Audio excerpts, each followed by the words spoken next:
In this lesson, we're going to talk about using the fundamental theorem to find definite integrals. This is the fundamental theorem of calculus the way that it's really meant to be used. We've talked about the fundamental theorem of calculus in its original context, and I told you that was kind of a slap in the face to a mathematician. The fact of the matter is, the fundamental theorem of calculus is so much more powerful than just restating that if you integrate a rate of change, you find a total change. The reason that it's so powerful is it links derivatives and integrals together by looking at antiderivatives so that you can calculate the area under a curve using an antiderivative. So the statement that we usually have for the fundamental theorem of calculus is, first off, you want the function to be continuous on the interval, and you consider an antiderivative capital F of x. That just means that it's the function whose derivative is f. Then if you want to calculate the integral on a to b of f of x, all you have to do is take the antiderivative and evaluate it at b minus the antiderivative evaluated at a. With this, it gives us the exact method to find the value of a definite integral, just so long as we can find an antiderivative. However, it is possible that a function could not have an antiderivative at all, and so if so, we will have to revert back to our approximate integration techniques as needed. Let's start off with a simple example of how to do this. First off, just using the calculator, we'll type the integral in our calculator the way that we're used to, and what we'll get is that the integral of 2x squared dx is approximately 4.67. Now let's try to use the fundamental theorem of calculus. If f of x is the 2x squared, then we'll calculate the antiderivative capital F of x using your power rule. Remember, your power rule says add 1 to the power and divide by the new power. Now normally I would put a plus c. We'll talk about that in a moment. Let me write that as 2/3 x cubed. Now that's capital F of x. That's our antiderivative.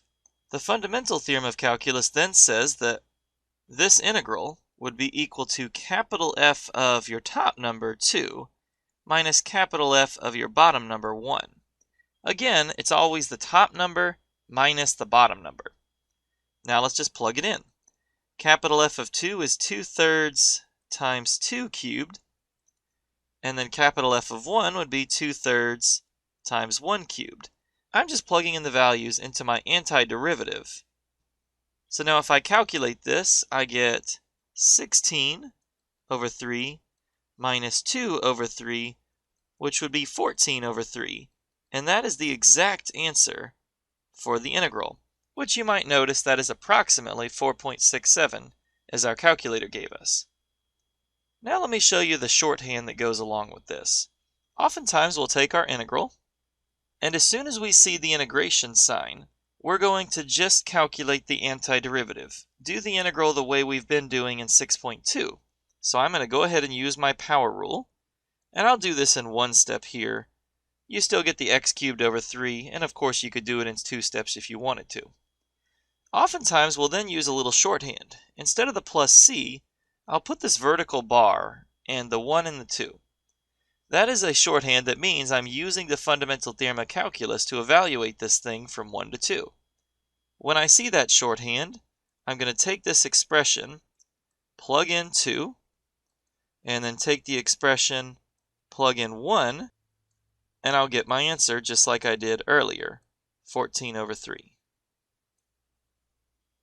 Now, one thing I want to talk about is that we were using the antiderivative that did not have a constant. Well, what if we use the general one with plus c? What if I used 2/3 x cubed plus c? Well, let's plug in 2. If I do 2/3 times 2 cubed plus c minus 2/3 times 1 cubed plus c, this is how we could calculate it with a plus c in the problem.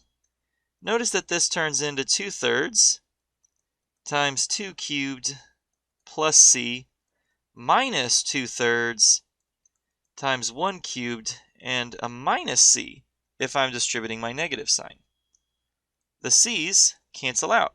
Consequently, I don't care about the plus c's. I still end up with the 2/3 times 2 cubed minus the 2/3 times 1 cubed.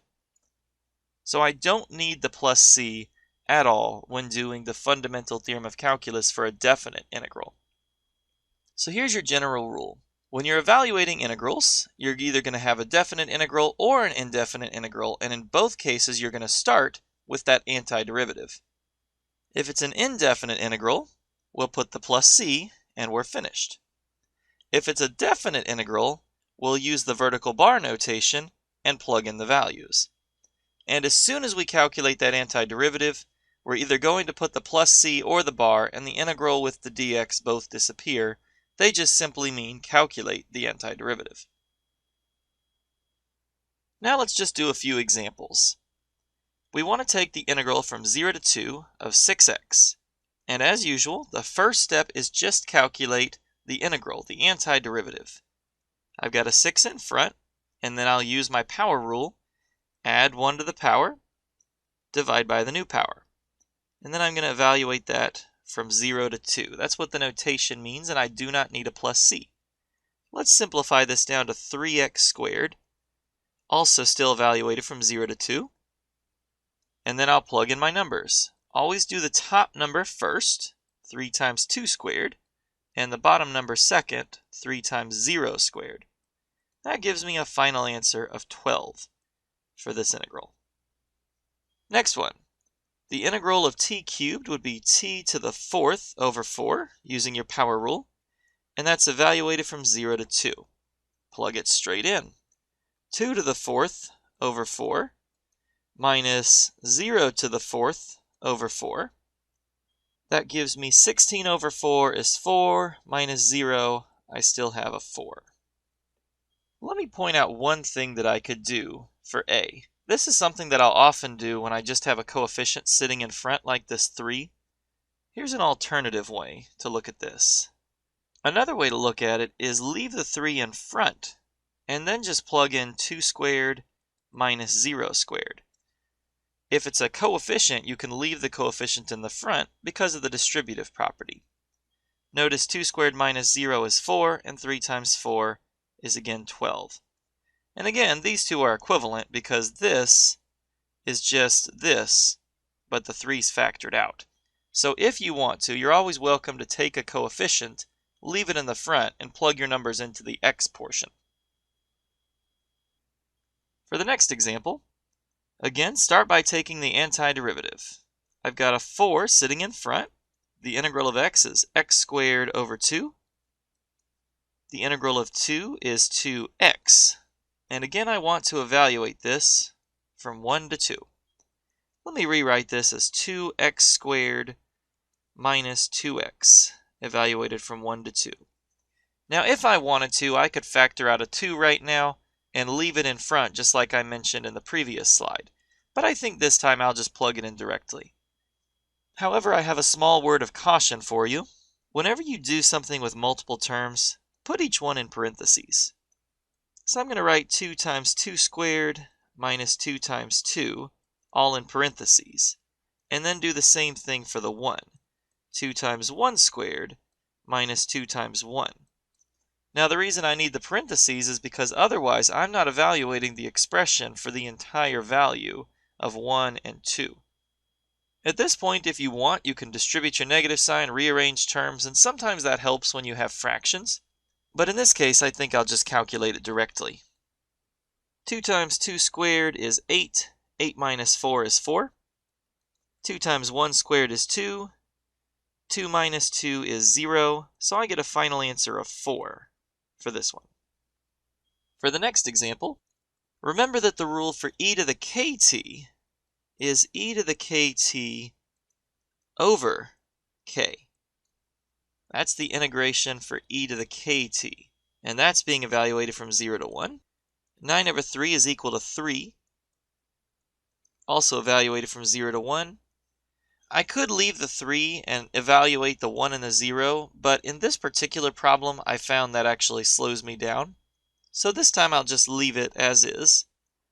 Do 3e to the 3 times 1 minus 3e to the 3 times 0. And when I do that, I get 3e cubed minus This ends up being e to the 0, which is 1, so I'll just say 3e cubed minus 3. For the final example, I want to find the area under the curve e to the 0.5t between 0 and 4. I'm going to draw the graph first.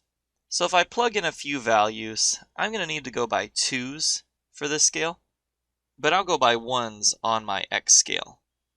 At 0, I get e to the 0, which is 1. I'll do my next value at 2, which would be e, that's about 2.72. And then at 4, I get e squared, which is about 7.39. Now if I draw my function, it's got this concave up shape, and it's asymptotic on the left side. Now I'm interested in the area under the curve on 0 to 4. So this region is the one that I'm wanting to find the area. In order to do that, I'm going to want to calculate the integral from 0 to 4 of e to the 0.5t dt. Because again, the integral gives you the area under the curve. Again, this is the e to the kt rule. So I get e to the 0.5t divided by 0.5, evaluated from 0 to 4. It might be nice to rewrite this a little bit before I plug it in. Dividing by 0.5 is the same as multiplying by 2. So I get 2 e to the 0.5t. And by the way, just to give you a heads up, watch out for that particular change that I just did. Sometimes it's a really helpful thing to know. That's still evaluated from 0 to 4. So if I plug it in, I get 2 e to the 0.5 times 4 minus 2e to the 0.5 times 0. That gives me 2e squared minus, again there's an e to the 0, so I get 2. Now one thing that I do want to stress here is in this context, this gives me an exact answer. If I were to go back through my slides, you could have found some of these using your calculator. But this one, there's no way you could find the exact answer in your calculator. It just will not give you e's in your answer. So one benefit of using the fundamental theorem of calculus is it does give you exact values for the area under the curve. There are other ones that I'll stress as we go forward, but one really powerful time to use this is when you want to integrate but you just don't know exactly what bounds you want to use and you need to keep changing them. If you need to keep changing them, this is a far superior method to using a calculator.